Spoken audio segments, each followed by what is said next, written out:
April 5 యొక్క విశిష్టత మనం చూసుకుంటే, ఈ రోజున నేషనల్ మారిటైమ్ డేని జాతీయ సముద్రయాన దినోత్సవంగా మనం జరుపుకుంటా ఉన్నాం.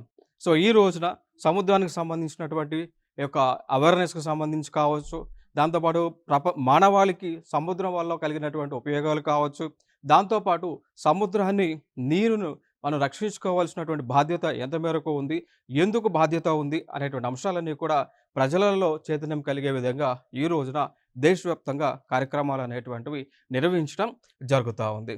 ఓకే. అయితే ఇక్కడ మనం చూసుకుంటే ఈ నేషనల్ మారిటైమ్ డేని ఎందుకు మరి ఈ రోజున జరుపుతున్నాము అంటే చూడవచ్చు ఇక్కడ.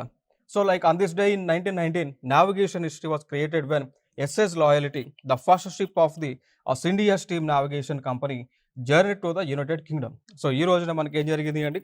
యునైటెడ్ కింగ్డమ్‌కి భారతదేశం నుంచి మొట్టమొదటిసారిగా షిప్ అనేటువంటిది like Scindia steam navigation company వారికి సంబంధించినటువంటి షిప్ అనేటువంటిది జర్నీ చేయడం జరిగింది కాబట్టి దానిని పురస్కరించుకొని మనము ఈ యొక్క దినోత్సవాన్ని జరుపుతా ఉన్నాం.